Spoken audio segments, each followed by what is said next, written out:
बिस्मिल्लाहिर्रहमानिर्रहीम। अस्सलाम वालेकुम। 5 सितंबर की डेट आप नोटिस कर लें। और 5 सितंबर की डेट मैं आपको इसलिए कह रही हूँ क्योंकि 5 सितंबर तक जो है बहुत ज़्यादा ख़तरा है। किस चीज़ का ख़तरा है? ऑफ कोर्स सैलाब का ख़तरा है, क्योंकि जो भारत की आबी जारहियत है वो जारी है। पाकिस्तान के अंदर जो है बारिशें हो रही हैं।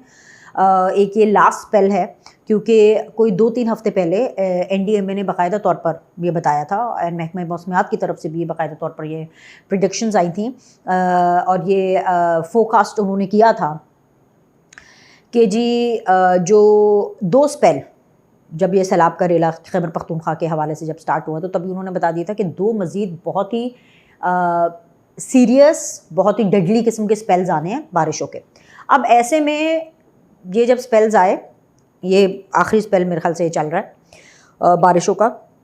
ये जो स्पेल जब आया है तो भारत ने बहती गंगा में हाथ धोए, और क्योंकि भारत जो है वो बहुत लोनली फील कर रहा है, बहुत तन्हा फील कर रहा, और ख़ास तौर पे जब मैं SCO की बात करती हूँ आपसे, और जब मैं आपको ये बताती हूँ कि SCO में जो हमारे पाकिस्तान है उसकी बहुत ही पजीराई हुई, जो हमारे पाकिस्तान के प्राइम मिनिस्टर हैं उनकी अभी तक पजीराई हो रही है। मतलब it is not only the Chinese, in fact जो रशियंस हैं वो भी जो है वो शहबाज शरीफ को, शहबाज सरकार को, पाकिस्तान को, पाकिस्तान के प्राइम मिनिस्टर को सराह रहे हैं, एक्नॉलेज कर रहे हैं। बल्कि इनफैक्ट वज़ीर आज़म शहबाज शरीफ और जो चीनी सदर की यहाँ मुलाकात हुई है, और उसमें चीनी सदर ने जो है वो दहशतगर्दी के ख़िलाफ़ जंग में पाकिस्तान की भरपूर हिमायत का ऐलान किया है।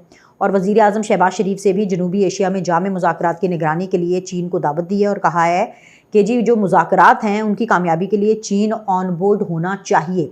अब वज़ीर आज़म शहबाज शरीफ की ये जो एक तजवीज़ है, और ये एक और सिफारती मास्टर स्ट्रोक है जिससे भारत को उन्होंने फंसा दिया, नरेंद्र मोदी को फंसा दिया। भारत इस तजवीज़ को रद्द करके एक बार फिर झूठा साबित हो जाएगा, और उसकी वजह यह है बिकॉज वी एवरीबडी नोज़ के भारत के और चाइना के ताल्लुकात किस तरह के हैं। भारत जो है वो चाइना के ऊपर इतना ज़्यादा रिलाई नहीं करता, इतना ज़्यादा जो है वार्म जो एटीट्यूड है वो चाइना की तरफ नहीं रखता। तो ये एक और सिफारती कामयाबी पाकिस्तान की है। प्लस ये सारी बातें करने का मकसद ये है कि ये सारी चीज़ें ऐड करती हैं भारत की बौखलाहट में, भारत की उस कमज़ोर दुश्मनी में जो कि वो अपनी आबी जारहियत से शो कर रहा है। तो 5 सितंबर पे वापस है, ये हर चीज़ ना ये इंटरलिंक्ड है। सो 5 सितंबर का वो एक वार्निंग डेट है, कि उस डेट के ऊपर बेसिकली जो वाटर लेवल्स हैं वो बहुत ज़्यादा हाई जाने वाले हैं। किस तरह से? रावी, सुतलज, चनाब पानी छोड़ना है, और उसकी वजह से यहाँ पे जो है वो वाटर लेवल हाई जाएंगे। अब जब ये यहाँ पे वाटर लेवल हाई जाएंगे तो ये तो सीधा सीधा भारत की आबी जारहियत है, जिसका मुकाबला करने के लिए मैं ये समझती हूँ कि पाकिस्तान को अभी तैयार होना चाहिए। बिकॉज ऐसा नहीं है कि पाकिस्तान की जो 25 करोड़ आवाम है हम उनको भारत की इस आबी जारहियत के ऊपर छोड़ देंगे कि जब भारत का दिल करेगा वो पानी छोड़ देगा, जब उसका दिल करेगा वो पानी रोक लेगा। और हमें इसलिए बहुत ज़्यादा सॉलिड किस्म के फैसले करने होंगे, because we need water reserves. हमें डैम्स चाहिए, डेफिनेटली हमें डैम्स चाहिए। अब जब डैम्स का जिक्र होता है तो ऐसा तो हो नहीं सकता कि हम PTI का जिक्र ना करें, और ऐसा तो हो नहीं सकता कि हम गंडापुर साहब का जिक्र ना करें, क्योंकि इस टाइम पे जो PTI का फेस जो बाहर आपको नजर आता है वो गंडापुर साहब है।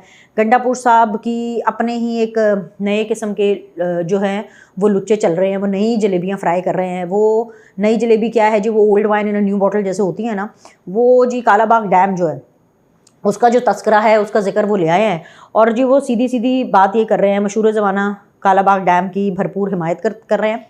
और जी कह रहे हैं कि जी सुबाइयत के चक्कर में, क्या कह रहे हैं जी? सुबाइयत के चक्कर में पाकिस्तान को नुकसान नहीं पहुंचाया जा सकता।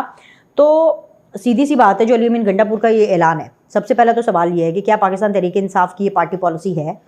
तो अभी तक जो रिएक्शन इसके ऊपर आया है कि जो ऐसी तैसी फेरी जा रही है गंडापुर साहब की, जो ऐसी तैसी फेरी जा रही है उनकी सोशल मीडिया के ऊपर अपने ही लोगों की तरफ से, वो देखने के काबिल है। जहाँ जाके सोशल मीडिया पे जाके देखें, वो तो इसको ओन नहीं कर रहे हैं, क्योंकि बैरिस्टर गौहर जो है वो इसको ओन नहीं कर रहे हैं। वो कह रहे हैं no this is not the party policy. Asad Qaiser no this is not the party policy.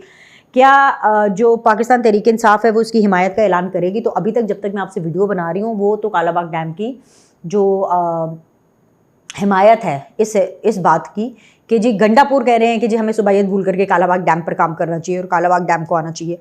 तो उसकी PTI जो है वो भरपूर तरीके से हिमायत करती हुई एज ऑफ नाउ, जब तक मैं ये वीडियो बना रही हूँ, वो नहीं नज़र आ रही। लेकिन क्योंकि वो पीटीआई है तो मुझे नहीं लगता कि कल को उनका फैसला यही रहेगा या बदल जाएगा, क्योंकि अगर कोई और पार्टी होती तो मैं कहती कि वो तो कालाबाग डैम का शोशा छेड़ते ही ना कि दोबारा Kalabagh dam. But the point is कि कालाबाग डैम हो या कोई और डैम हो, ठीक है, पाकिस्तान के अंदर डैम्स ऑफ कोर्स ज़रूरत है, हमें रिजर्वॉयर्स की भी ज़रूरत है, लेकिन जो डैम्स हैं वो एक लॉन्ग टर्म प्लान है, क्योंकि डैम ओवरनाइट नहीं बनता ना, हफ्तों में नहीं बनता, महीनों में नहीं बनता, it takes time to make a dam. लेकिन इस बीच में हमें और क्या काम करना होगा, आई थिंक सो कि पाकिस्तान को इस हवाले से जो है वो अपने जो कार्ड्स हैं वो अच्छे तरीके से प्ले करने चाहिए, क्योंकि डैम्स बनने चाहिए। लेकिन क्या डैम्स बनाए बगैर हम भारत की इस दहशतगर्दी से निपट नहीं सकते? तो this is a big question जिसका पाकिस्तान को इसका जवाब देना। अब ये सारी बातें करने का मकसद ये है कि एक तरफ जब इतना क्राइसिस चल रहा है, इतना सब कुछ चल रहा है, गंडापुर के शोशे भी चल रहे हैं, ऐसे पूरे हालातों वाक़यात में जो पाकिस्तान तहरीक इंसाफ है उन्होंने एक बार फिर इत्तेहाद के वक्त तकसीम का ऐलान किया है। क्योंकि ये बात तो कोई अंधा भी बता सकता है कि इस वक्त पाकिस्तान को अगर किसी चीज़ की ज़रूरत है, हर पाकिस्तानी को अगर किसी चीज़ को देने की या लेने की ज़रूरत है, वो है पाकिस्तान के अंदर वननेस, पाकिस्तान का इत्तेहाद, राइट। और इत्तेहाद का जो सीन है वो ये सीन है भाई कि पाकिस्तान तहरीक इंसाफ जो है वो इत्तेहाद तो बहुत दूर दूर, वो तो तकसीम की बात कर रही है। कौमी असम्बली इजलास का बायकॉट कर दिया उन्होंने दोबारा से, और ये फैसला किया है कि तनख्वाहें और अपना TADA, जो तनख्वाहें हैं, मरात हैं, TADA, वो सब कौमी असम्बली इजलास से लेंगे। कैसे लेंगे? उनकी अब स्ट्रैटेजी ये है कि जी वो हाज़िरी ज़रूर लगाएंगे मगर स्कूल के बच्चों की तरह, बिल्कुल स्कूल के बच्चों की तरह, जैसे आपने अटेंडेंस लगानी है और फिर उसकी वजह से स्कूल के बच्चे जाते हैं, you know the naughty kids, वो जो नॉटी बॉयज़ होते हैं, ठीक है, वैसे गर्ल्स भी नॉटी होती हैं, लेकिन जो नॉटी बॉयज़ होते हैं वो क्या करते हैं कि वो क्लासरूम में जाते हैं अटेंडेंस भी लगा के, और फिर अटेंडेंस लगा के बाहर आ जाते हैं क्लास से और फिर अपनी उछल कूद शुरू कर देते हैं। PTI इतनी इमेच्योर है और इतनी इमेच्योर सियासत कर रही है कि when it comes to money, when it comes कि जी आप अपने पैसे पूरे करना चाहते हैं कि जी हमारे पैसे ना कटें, हमारी तनख्वाहें ना कटें, हमारा TADA ना कटे, लेकिन हम पार्लियामेंट में जाएंगे, हम हाईजैक करेंगे, हम पहले अपनी तकरीरें करेंगे और हम ये इंश्योर करेंगे कि हमारी तकरीरें जो पाकिस्तान तहरीक इंसाफ की तकरीरें हैं वो नून लीग, पीपल्स पार्टी, MQM, जो बाकी पार्लियामेंटेरियंस हैं वो चुप करके बीबे बच्चों की तरह सुने, और फिर जब उनका जवाब देने का या उनका तकरीर करने का वक्त आएगा तो ये हुल्लड़बाजी करेंगे, ये शोर करेंगे, ये उनको सेशन को हाईजैक करेंगे, बदतमीज़ी करेंगे, तूफ़ान बदतमीज़ी बर्पा करेंगे, बदतमीज़ी तो बड़ी छोटी, तूफ़ान बदतमीज़ी बर्पा करेंगे, गालम गलोच करेंगे, थपड़ो थपड़ी करेंगे, हाथापाई करेंगे, दस्तो गिरबान होने की कोशिश करेंगे, और जी पूरा का जो सेशन है जो कि पाकिस्तान के अवाम के पैसों से बनाया गया है उसको साबुटाज करने की कोशिश करेंगे। तो ये ऐसे वक्त में भी इस तरह की बातें करें। मैंने अपने शो में आज पूछा, मैंने वो आए हुए थे मलिक ताज साहब मेरे शो के अंदर, पाकिस्तान तहरीक इंसाफ की तरफ से, definitely he is the sitting, मैंने ऑल्सो मेंबर हैं वो, तो मैंने उनसे पूछा कि भाई मतलब वैसे आप बातें करते हैं कि जी हमें अपना ज़ाती मुफाद जो है वो मुकद्दम नहीं रखना चाहिए इस टाइम पे, हमें एकता की बात करनी चाहिए, हमें पाकिस्तानियत की बात करनी चाहिए, लेकिन ये जो असेंबली में हो रहा है तो वो कहते हैं जी हमारे साथ तो जो जुल्म के पहाड़ तोड़े जा रहे हैं, वो जुल्म की दास्तान भी मैं आपको सुनाती हूँ, अभी ख़त्म उसी पे करूँगी वीडियो, जो हमारे साथ जो गलत हो रहा है, जो हमारे साथ। तो मैंने भी उनसे सीधा पूछा, मैंने कहा ताज साहब आप भाई हैं, मेरे बड़े मोहतरम भाई हैं, आप पार्लियामेंट के अंदर अपने लोगों को रिप्रेजेंट करते हैं, पाकिस्तान तहरीक इंसाफ के जितने लोग भी who have made it to the assemblies वो पाकिस्तान तहरीक इंसाफ के लोगों को रिप्रेजेंटेशन कर रहे हैं। तो भाई सीधी सी बात है, आप इसको, इस तकसीम वाले एलिमेंट को आप थोड़ी देर के लिए होल्ड भी कर सकते हैं। देखिए आज या कल जिस तरह से मैंने वीडियो के शुरू में कहा, एक स्पेल है, फिर आबी जारहियत चल रही है भारत की तरफ से, ये लास्ट स्पेल है बारिशों का, ये हफ्ते 10 दिन में इंशाल्लाह ताला आप देखिएगा ये मैटर जो है ये सेटल होगा। किस तरह से सेटल होगा कि डेफिनेटली बारिशें अगर बंद होती हैं जिस तरह से फोरकास्ट की जा रही है तो वहाँ से बारिशें बंद होगी, वहाँ से हमारा जो इमदादी जो पूरा अमला है पाकिस्तान का, जो हमारी चीफ मिनिस्टर है पंजाब की, जो हमारे जो डिफरेंट सूबे हैं, यानी सिंध का जो सूबा है जिस तरीके से वो काम कर रहा है, खैबर पख्तूनख्वा के अंदर जिस तरीके से काम हुआ, ये 10, 15, 20 दिनों के अंदर ये जैसे dust Aahista Aahista settle down होना शुरू होगी, ये वाटर लेवल नीचे आ जाए, भाई मैंने कहा कि आप तब अपनी सियासत कर लीजिएगा, तब आप अपनी तकसीम दर तकसीम करना है, लेकिन नहीं। दूसरा शोशा जो कि गंडापुर साहब ने बहुत छोड़ा है, अली अमीन गंडापुर ने नया पिंडोरा बॉक्स खोला है और वो फरमा रहे हैं कि जी इमरान खान की रिहाई में 2 बड़ी रुकावटें हैं, गौर से सुनिएगा।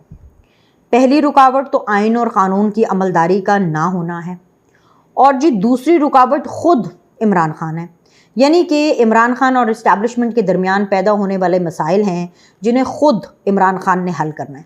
तो यही बात तो हम कर रहे थे, यही बात तो बीनर सलीम आपको लगातार इस प्लेटफॉर्म पे अपने टेलीविज़न शो PTV के ऊपर सीधी बात बीनर सलीम के साथ के अंदर आपको लगातार बताती चली आ रही है कि जी उनकी रिहाई में वो खुद ही बहुत बड़ी रुकावट है, उनकी रियासती इदारों के ख़िलाफ़ कैंपेन जो है वो बहुत बड़ी रुकावट है। तो ये तो अच्छा हुआ कि अली अमीन गंडापुर भी जो है वो इस बात को मान गए। इसको लेकर के भी उनकी बहुत ज़्यादा उनका जो बस्ती प्रोग्राम है वो ऑन है और बहुत ज़्यादा उनके साथ बुरा हो रहा है। पाकिस्तान तहरीक इंसाफ की हरकतें तो पहले ही ठीक नहीं थी, तौर तरीके भी उनके ठीक नहीं हैं। सो मामला ये है कि ये सब कुछ क्यों हो रहा है, बड़ा सवाल ये है, ये इसलिए हो रहा है क्योंकि ऐसा नहीं है कि जो इमरान खान के जो केसेस हैं वो मेरिट पर नहीं हैं या कोई पॉलिटिकल विक्टिमाइजेशन है जिस तरह से पाकिस्तान तहरीक इंसाफ उसको प्ले करने की कोशिश करती है।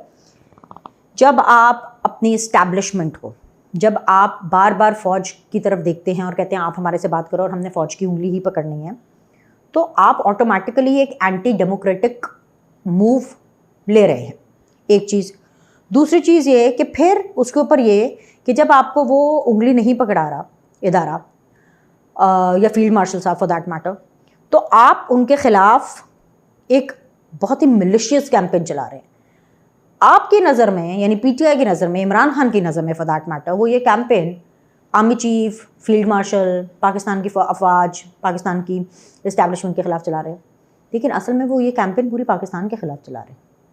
अगर इमरान खान शहबाज शरीफ के ख़िलाफ़ कोई बात करते हैं और एक मिलिशियस कैंपेन चलाते हैं तो वो कैंपेन फ़र्द वाहिद शहबाज शरीफ के ख़िलाफ़ नहीं होती, वो campaign prime minister of Pakistan के ख़िलाफ़ होती। आप समझ रहे हैं, चीज़ें, ओहदे, टाइमिंग्स, ये सारी चीज़ें बहुत ज़्यादा मैटर करती है। बिल्कुल वैसे ही जैसे कि इमरान खान नवाज़ शरीफ का और बेसिकली उनकी सेहत का हमेशा मजाक उड़ाते थे। उन्होंने कलसूम नवाज़ साहिबा की सेहत का मजाक उड़ाया और मैं बार बार इस चीज़ को कोट करती हूँ कि कलसूम नवाज़ साहिबा को अपनी बीमारी को साबित करने के लिए मरना पड़ गया। अल्लाह ताला उनको जन्नतुल फिरदौस में जगह अता फरमाए। तो द पॉइंट इज़ कि आज इमरान खान बिल्कुल उसी मुकाम पर हैं क्योंकि उनको हेल्थ इश्यूज़ हो रहे हैं। एज फैक्टर भी है डेफिनेटली। पाकिस्तान तहरीक इंसाफ तो यही कहती है कि जी बड़े फिट हैं और जो अलीमा खान है वो भी कहती हैं कि नहीं जी बिल्कुल ठीक है, जी मेरा भाई बिल्कुल ठीक है, बिल्कुल ठीक है। वो तो जब इनके वकील जाते हैं और जा कर के अदालत में बार बार कहते हैं कि जी उनका हेल्थ का जो चेकअप है वो होना चाहिए और किससे होना चाहिए, वो जी उनके जो डॉक्टर हैं डॉक्टर फैसल, उनसे मुआयना कराएं। क्या क्या जी 4-5 चीज़ें उन्होंने गिनवा दी हैं। आँख भी ख़राब है इमरान खान साहब की, कोई कान का भी प्रॉब्लम चल रहा है, कान भी ख़राब है, टांग में भी उनके दर्द हो रहा है, बवासीर तो उनको खैर पहले से ही है, इसके अलावा उनके कमर में भी दर्द है। अब ये कितनी 4-5 चीज़ें आपको हमने बता दी हैं। तो मैं सिर्फ ये दुआ करती हूँ कि अल्लाह ताला इमरान खान साहब को भी सेहत दे, उनको रूबाई सेहत करे। उनके लिए उनकी जो सेहत है वो बहुत ज़्यादा ज़रूरी है और अगर उनको किसी भी किस्म की मेडिकल अटेंशन की ज़रूरत है तो उनको डेफिनेटली वो मेडिकल अटेंशन और उसकी फैसिलिटी देनी चाहिए। उसकी 2-3 वजूहात हैं। एक तो डेफिनेटली उनका राइट है, मैं तो इसकी बहुत ही एडवोकेट हूँ कि कहती हूँ कि भी अपने हकूक़ होते हैं। और तीसरी बात ज़ाहिर सी बात है जो नवाज़ शरीफ हैं या इवन मरीम नवाज़ हैं, इवन शहबाज शरीफ, वो बहुत ही ज़र्फ़ वाले लोग हैं और वो ये बदला शदला और इसमें इतना ना यकीन नहीं रखते हैं। तो मैं ये समझती हूँ कि ये भी इमरान खान की एक गुड लक है कि उनको उनकी जो अपोजिशन है, जो उनके जो मुखालफीन हैं वो बहुत ही ज़र्फ़ वाले मिले हैं।